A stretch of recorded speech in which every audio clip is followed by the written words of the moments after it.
What's up, everybody? Superworks fan here for another weekly update. So, not a whole lot, but I just wanted to first thank you guys all for whoever came to the live stream yesterday and hung out and asked questions and talk cars with me there online. It was great. I always love doing those live streams, and I hope to do another one, in the nearer future. I always wait too long, and it ends up being like forever, between each live stream. But I'm hoping to do them more frequently here. It's just a matter of finding the time to do them, but I want to make sure I do those more often because I really enjoy doing those a lot, and I think you guys really enjoy them as well. So yeah, that was great. Otherwise though, as far as other updates here, the car is still sitting at 775 miles. So I basically drove like 25 miles this week, even though the GSF left on Monday, so I've been driving this every day since, and it's just I just don't drive a whole lot some weeks, and so this is one of those weeks, and so because of that, the car has just been sitting for the most part.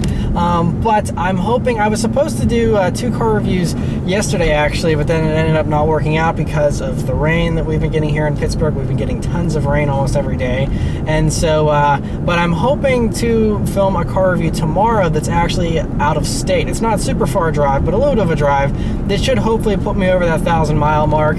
And then, once I am past that mark, then of course I will do the first full throttle red line acceleration here for you guys. But yeah, so in the meantime, just racking up the miles little by little here. Other things, the only other question, I know a few people in the live stream asked this, and so for those that didn't watch the live stream, my miles per gallon so far. Now the car's still in break-in period, which usually means cars don't get as good of fuel economy during the break-in period, and I also am driving almost entirely city miles. There's no like highway cruising going on here. It's just straight up stop and go accelerations.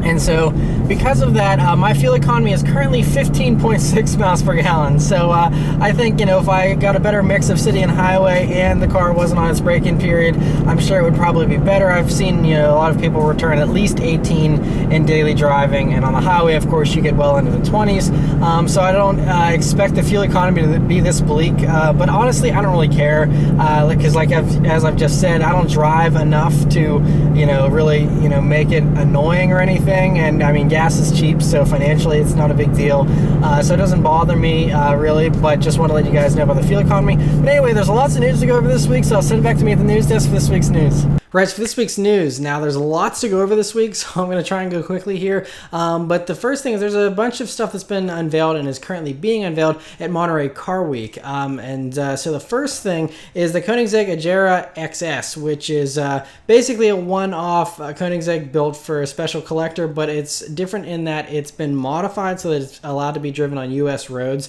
And Koenigsegg is in the process of bringing more road-legal Koenigsegg's here to the States and, certifying them for sale here in the States. But so this is the first one, I believe, and anyway, looks pretty awesome here, and it's basically the same as the Agera RS, except it's got the special paint scheme and a larger rear spoiler, which apparently it's the largest one that Koenigsegg's ever fitted on a car. And it was because the owner requested that and wanted that. But otherwise, it's the same specs as the RS, which means it has a 1,160 horsepower, 5-liter twin-turbo V8 and a 7-speed paddle shift transmission. And so yeah, very impressive. But it's just one car for one guy. But hopefully, we'll see more Koenigsegg's here in the future. Another car that was unveiled here at Monterey Car Week was the Vision Mercedes Mailbox 6. Which looks insane. Now, this is the car that was teased last week and is nearly 20 feet long. And it's just a concept, so if they do produce something, I'm sure it'll be toned down a bit because this is extremely long. I think it actually looks really cool, though. It's kind of like a stretched out version of an AMG GTS in a way, especially in the back there. And the interior just looks amazing as well. Obviously, very concept car-ish, and will be toned down if they do produce it, but still really awesome to see that nonetheless. And yeah, it'd be kind of cool, I think, to compete against the Rolls-Royce and stuff like that, to have something really opulent for Mercedes Maybach. Another car that's being unveiled is yet another special edition Mclaren. Their MSO division, the Mclaren Special Operations, they make all kinds of stuff. And so because people apparently thought that the 675 LT wasn't outrageous enough, they have a new version called the MSO HS. HS stands for high speed or high sport. I'm sorry. But anyway, they're making 25 of these. It's based off the McLaren 650S. Just has more power. They've already been spoken for, by the way. 3.8 liter twin turbo V8, same as before, but 679 horsepower now, which is about 13 more than a 675 LT, and the same amount of torque as before. But you know, it's just got lots of carbon fiber bits. It's got a giant roof scoop as well, in addition to all kinds of other you know, different, you know, that huge spoiler in the back is new, and other you know, bits and pieces here and there, and all very impressive. But like I said, already all sold out, and very limited run there, but cool to see that nonetheless. The other thing McLaren did show was a new concept version of the 570 GT, and basically the only things they changed are the current 570 GT that they just came out with has a glass roof.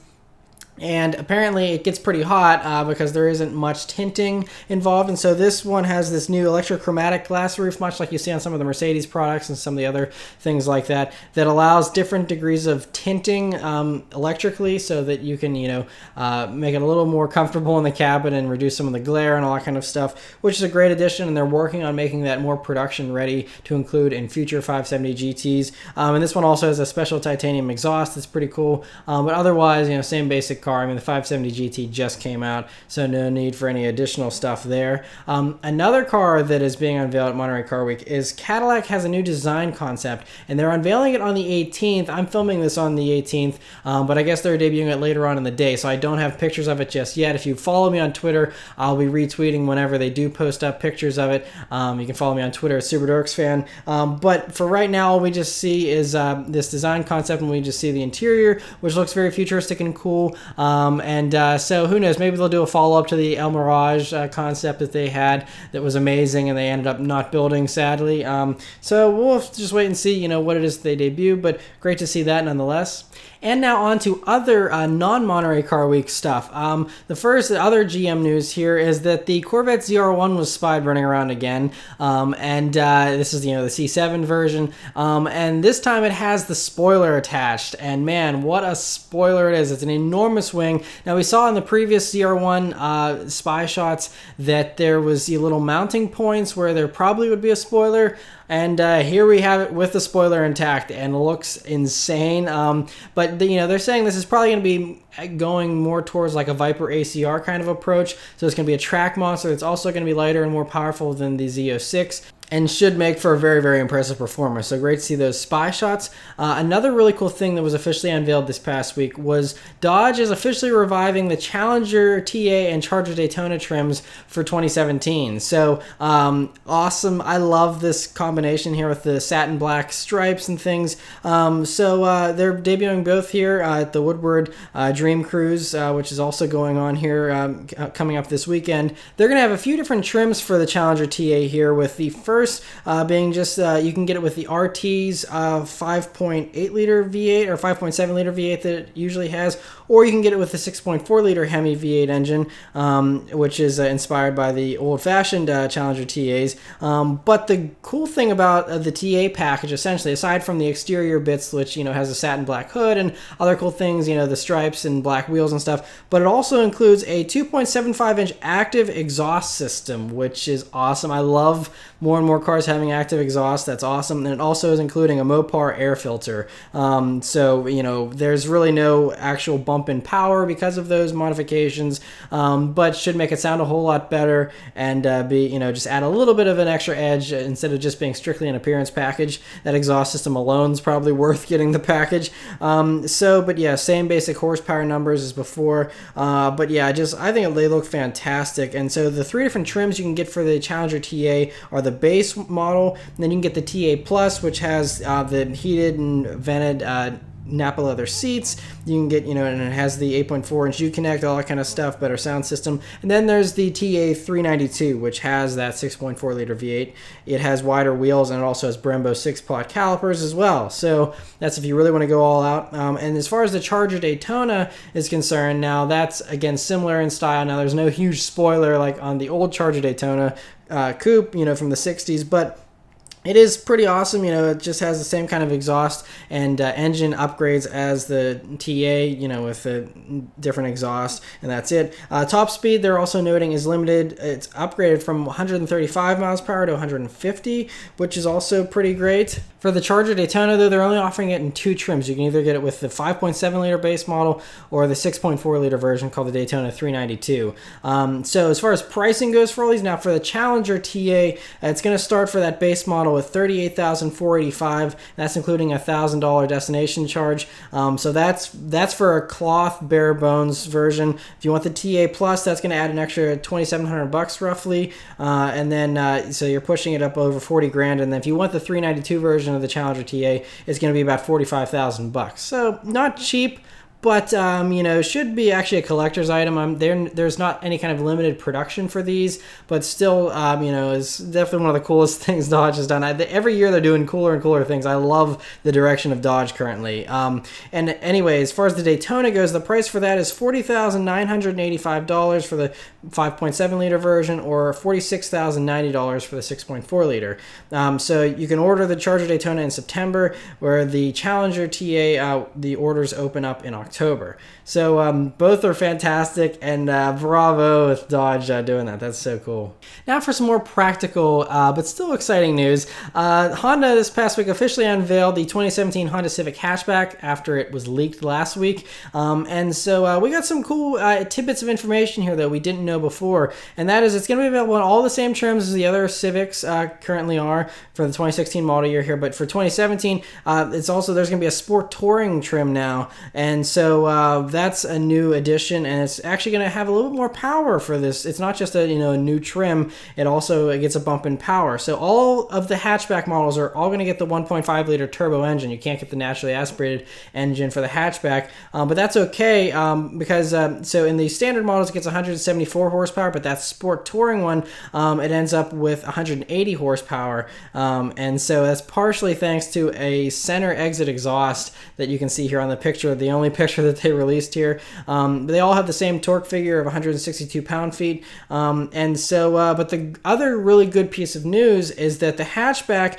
is going to be available with both the turbo engine and the manual as a combination. Now, for the 2016 Civics, those you could either get a turbo engine with the CVT automatic, or you could get a manual in the naturally aspirated engine. But they actually are changing the whole 2017 Civic lineup so that not only the hatchback version, but all of them, you'll be able to get the turbo engine with the manual transmission, which, according to all the reviews, sounds like the ideal combination. So really great to hear that as well. And then there is also a few little tidbits here dropped about the new Type R model. They're saying that it's going to be coming next year, and that it'll be offered in the hatchback only, which we suspected already, but good to just get a confirmation on those two things as well. And of course, we're going to get the SI model hopefully a little bit sooner than even the Type R. But either way, great to hear all that. Good news there from Honda. Other great Honda news is this past week they just trademarked the ZSX trademark for a car name, and people are thinking this is going to be a baby NSX. Now they filed this trademark only in Europe, so obviously we call it the Acura NSX here in the States, so maybe Acura will file for a patent here. I'm not sure what the process is with that, but they're basically, according to an unnamed source, the car could be revealed as early as next year, and they're saying that it would be offered as a coupe and a hardtop convertible, and that both would be powered by the same 2-liter turbocharged 4-cylinder engine from the new Civic Type R that's going to be coming. And they said also, just like the NSX, it's going to have electric motors on the front and rear axles as well. So we're talking about something that'll be all-wheel drive and a baby NSX, and because of all that complexity, probably will be fairly expensive still, though, I'm guessing. Obviously probably at least half the price of an NSX, but could still be, pretty pricey, maybe 50 grand or something, who knows.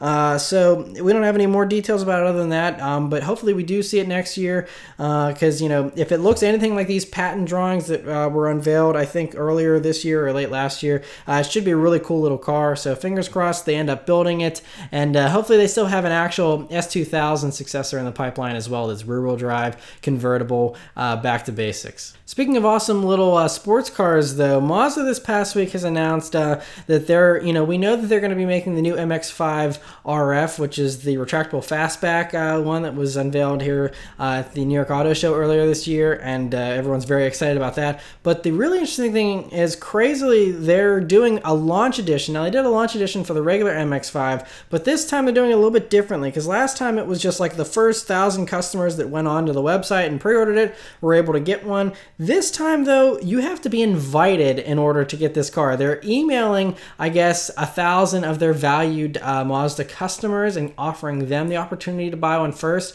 And after a certain period of time, if those people choose not to get one, then whatever, however many are left over will be available for the public to pre-order if you're not, a Mazda customer already or whatever. So kind of something like the 4GT, only obviously a lot less limited and whatnot. But that's how they're doing it. And as far as there isn't any price listed for these just yet, I'm sure it'll be well, a good amount over what the normal MX-5 is currently. But the only other thing that we are knowing about it here is that it's going to be the same color with the paint scheme and the interior as the car that was shown at New York. So it's going to be the same exact combo and should be pretty cool. But interesting to hear how they're doing that. But I suppose it makes sense. We'll have to wait and see, if they all get sold out or not. Another thing, a car that was spied, actually I should say a truck that was spied this past week, was the new Chevy Colorado Zr2. Now, there was a concept of this car that was made a while back, but it never was produced just yet, and there was rumors the concept car was a diesel, and so they were thinking,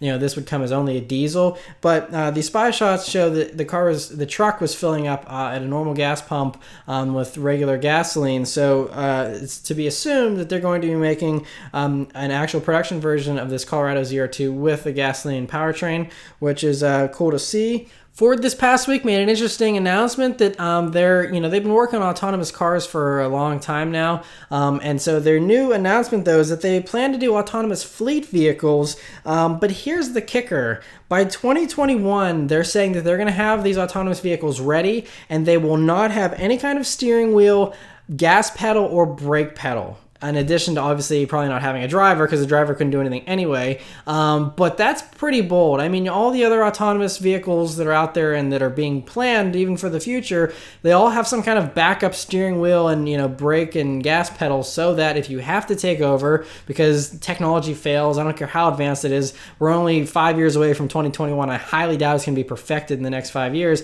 but that's what they're claiming, and this will just be for fleet commercial uses, so for delivery vans and stuff like that. But I can already envision the accident reports and, these random autonomous vans just driving into people and stuff. Just sounds kind of scary, honestly. So we'll have to wait and see, how that actually passes through and if that actually happens. But that's their plan, and so interesting to hear that. In some safer and more exciting future vehicle technology, Audi this past week has developed this new system that's actually totally ready to go and is going to be put in cars here very soon. And it's basically this technology that it communicates with red lights and traffic stuff in the area, so that it can count down like red lights and stuff. And so it's really advanced but very cool. Now they're putting it, they said so far, in like the Q7 and I believe the new A8 or something. But you have to sign up for their special Audi Connect exclusive plus thing, which is some monthly subscription,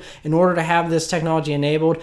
But it's going to be something that is already ready to go in 2 cities. I think they said it's already ready to go in DC and in Las Vegas. And in those 2 cities, they apparently have these traffic cameras and these, red lights that communicate with these vehicles. And it's also going to be available for the A4. So it was the Q7 and the A4 are the 2 that will get this technology. So if you get a new A4 and you get the top of the line package and the subscription service, you'll be able to get this. And so basically, the information that it be communicating can be used in a bunch of different ways. They gave some examples here, such as vehicle navigation, engine start-stop functionality, and it can even be used to help improve traffic flow. Because they said because the navigation system could account for traffic light timing, it could divert drivers to more efficient and faster routes. It could even suggest acceleration, and it would suggest a speed that you need to go or slow down or speed up in order to hit the signals when they're green. So it would time you out and say, okay, you need to speed up by 5 miles per hour if you want to get the green light up ahead,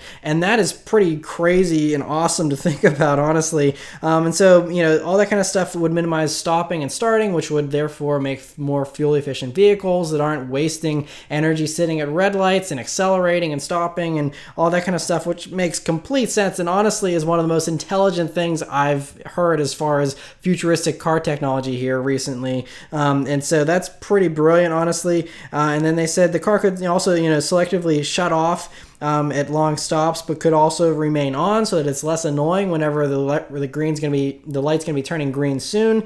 And they said that on top of that, traffic lights could also adjust. So since they're communicating, it's not only the car that could be changing pace or direction in order to get the lights, but the lights could also adjust their patterns so that, if a car is approaching or it's stuck at a light, it can figure that out and help to alleviate slow-moving traffic, which is, again, brilliant. And I think this is amazing. And hopefully this actually gets, rolled out and is more widespread and goes to other car companies because this is amazing. I'm actually really excited about all this. And so it could just ultimately lead to roads that have less traffic, less wasted fuel and emissions, and overall a better and less stressful world, honestly. And so bravo to Audi. That is fantastic. And hopefully that takes off like wildfire. Other brilliant technology is Infiniti this past week has unveiled a new Vct Engine. And what that stands for is variable compression ratio for their new turbocharged 2-liter turbo 4-cylinder engine that's going to be in the new QX50. They say it has 27% better fuel economy, which is a really, really big jump. And the reason why is because, with turbocharged engines, they have to run a compression ratio that's friendly to the turbo at all times, which makes it very inefficient whenever the turbo isn't in boost. But whenever it is in boost, you need that compression ratio, but you're stuck with one compression ratio, which really limits you. So this, now I am not an engineer, so I can't properly explain how it does all this, and it'd probably take me 10 minutes to do so. But the gist of it is, like I said, it gives you better fuel economy. And for this engine now, the compression ratio goes to 8 to 1 for high power turbo needs, but then it goes to 14 to 1 whenever it's just cruising or idling and things like that, which makes it much more efficient. And again, stuff like this is, I think, the solution and the way forward to make more fuel efficient cars instead of, taking all the fun out of them. You have your cake and you eat it too here with this.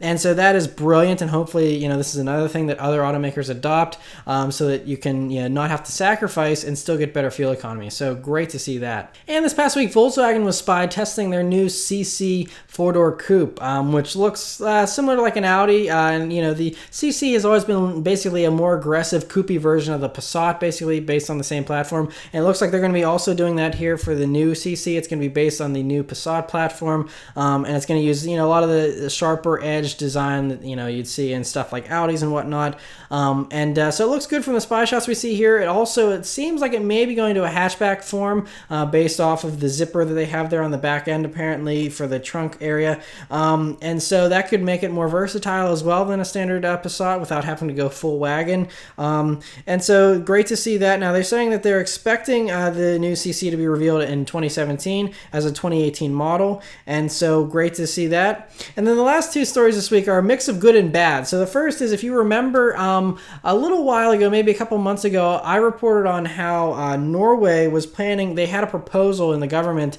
there to get rid and actually introduce a ban for gasoline and diesel powered cars by 2025. And the ban was really strict in that it didn't even grandfather in old cars. So it was like you had to just get a new car, and if you didn't have an electric car by 2025, you had to buy one, and that was it, which was really crazy and kind of extreme, honestly. And so they said that they have since gotten rid of that ban and their new proposed bill here, that instead they're going to try and encourage environmentally friendly vehicles by using the carrot instead of the stick. So instead of forcing people into electric cars, they want to spur on technological advancements so that they will just want to go into electric cars, which is a lot more respectable way of doing things. And so nice to see that.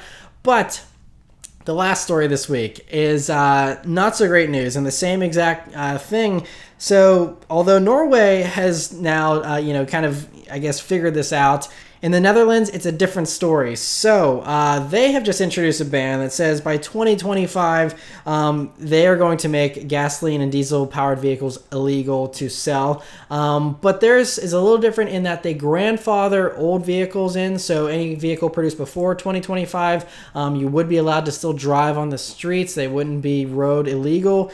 But they're still introducing this ban, and they said that it's actually likely to actually pass through and become law. So again, now they could overturn it later or something, and at least this one grandfathers in old vehicles, so those who don't want an electric car could still drive their 2024 model year, whatever gasoline thing. But this also doesn't make any sense for the Netherlands because unlike Norway, actually, the Netherlands hasn't adopted electric vehicles as quickly as Norway has. And so the Netherlands, they have been stuck with, I guess, most of the people that are buying more eco-friendly cars are buying either plug-in hybrids or standard regular hybrid models, and they're actually buying very little purely electric cars. So it's kind of strange that their government's pushing this even more than Norway's is, when Norway was more excited about, electric cars than the Netherlands was. So it'll be interesting to see, how long this actually lasts, and hopefully it doesn't pass through because I still think that's really extreme and crazy. But yeah, so I feel bad for any of those in the Netherlands that are, gasoline-powered engine fans. You may be out of luck here by 2025, sadly. So crazy times we're living in. But anyway, that's it for all the news this week, guys. So I'll send it back to me in the car. Alrighty, so I'll leave you guys with a nice little acceleration here, like I always do.